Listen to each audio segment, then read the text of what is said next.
Mark and Sarah, to anyone who knew them, they were the perfect couple. High school sweethearts who had navigated the choppy waters of college, careers, and life, always with their hands intertwined. Their friends called them unbreakable. Mark believed it. He truly did. He'd look at Sarah, her laughter filling their cozy home, and think, how did I get so lucky? Their life was a tapestry woven with shared dreams, inside jokes, and a love that seemed to deepen with each passing year. They had built a fortress of trust, or so Mark thought, but even the strongest walls can have hidden cracks. The first hint of a tremor came subtly. It wasn't a sudden earthquake, but a series of small, almost imperceptible shifts.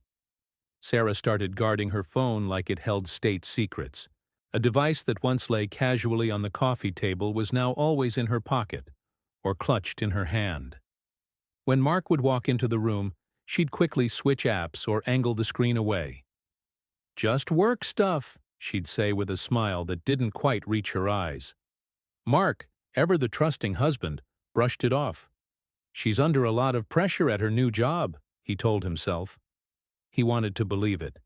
He needed to. Then there were the late nights at the office. They became more frequent, stretching into the weekends. Dinners grew cold on the table as Mark waited, his texts met with delayed, brief replies. "Sorry, got held up in a meeting. Just finishing a big project." The excuses were plausible, but the pattern was unsettling. The vibrant connection they once shared started to feel strained, like a radio signal fading into static. The easygoing conversations were replaced by a tense silence, filled with unspoken questions that hung heavy in the air. Mark tried to talk to her about it.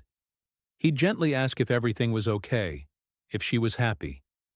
Sarah would always reassure him. "Of course, silly. I'm just tired. Work's been a beast." She'd hug him, kiss him, and for a moment the old warmth would return, and Mark's doubts would retreat into the shadows. He'd scold himself for being paranoid, for letting his imagination run wild.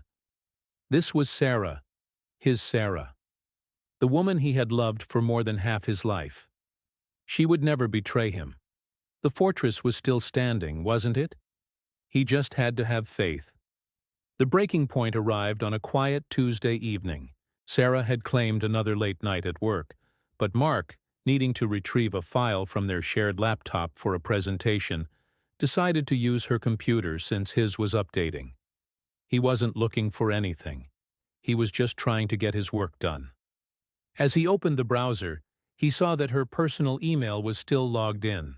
He was about to sign out when a subject line from an unknown sender caught his eye. It was just a single word. Tonight.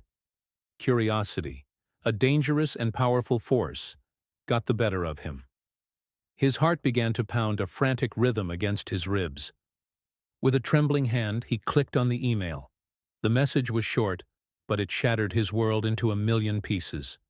"Can't wait to see you. Same place.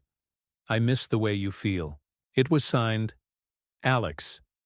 Mark felt the air leave his lungs. Alex. He remembered the name. A new colleague Sarah had mentioned a few times, always casually, always in passing. Suddenly, all the late nights, the guarded phone, the emotional distance, it all clicked into place like a horrifying puzzle. But this was just one email. Maybe it was a misunderstanding? A sick joke? Desperate for an alternative reality, he started digging. He found a hidden folder on her desktop, innocuously labeled Project Phoenix. It wasn't a work project. It was a chronicle of her betrayal.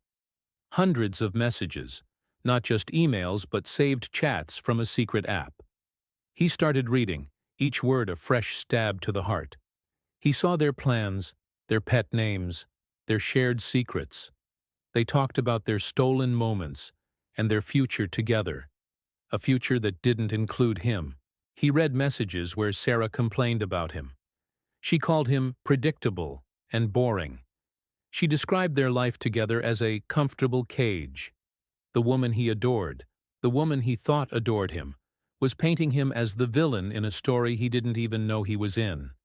He saw photos of them together, Sarah and Alex, laughing in a bar he didn't recognize, holding hands in a park they had never visited together. Her smile in those pictures was different. It was a radiant, carefree smile he hadn't seen in years. The most painful discovery was the timeline. This wasn't a recent mistake. The messages went back for over 6 months. 6 months of lies. 6 months of living a double life. Every "I love you" she had said to him in that time felt like poison. Every hug, every kiss was a lie. The foundation of their unbreakable marriage wasn't just cracked. It had been a hollow facade all along. He sat there staring at the screen, the glow of the monitor illuminating the tears streaming down his face. The man who entered the room an hour ago was gone, replaced by a hollowed-out shell. When he heard her key in the door, he didn't move. He just sat in the darkness, the laptop open on the table, a silent accuser. Sarah walked in, humming a cheerful tune, which died in her throat when she saw him. "Mark, what are you doing sitting in the dark?" she asked, her voice laced with a nervous edge. He didn't answer. He just gestured towards the glowing screen. She followed his gaze, and the color drained from her face. The truth was out. The hidden messages. The secret life. It was all laid bare in the quiet of their living room.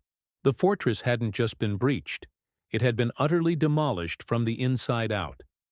And in the rubble, Mark was left to wonder how he could ever rebuild. The silence that followed was the loudest thing Mark had ever heard. It was a void filled with a decade and a half of shared memories, now tainted and twisted. Sarah finally spoke, her voice a whisper. "Mark, I can explain." But what was there to explain? The evidence was irrefutable. The feelings, the plans, the betrayal. It was all there in black and white. For Mark, the journey ahead would be a long and painful one, a path of healing from a wound he never saw coming. It's a stark reminder that sometimes the people we think we know the best are the ones who hide the deepest secrets. Thank you so much for watching and for being a part of this community. If this story resonated with you, please consider liking the video and subscribing to the channel for more content like this. Your support means the world. Take care of yourselves and each other.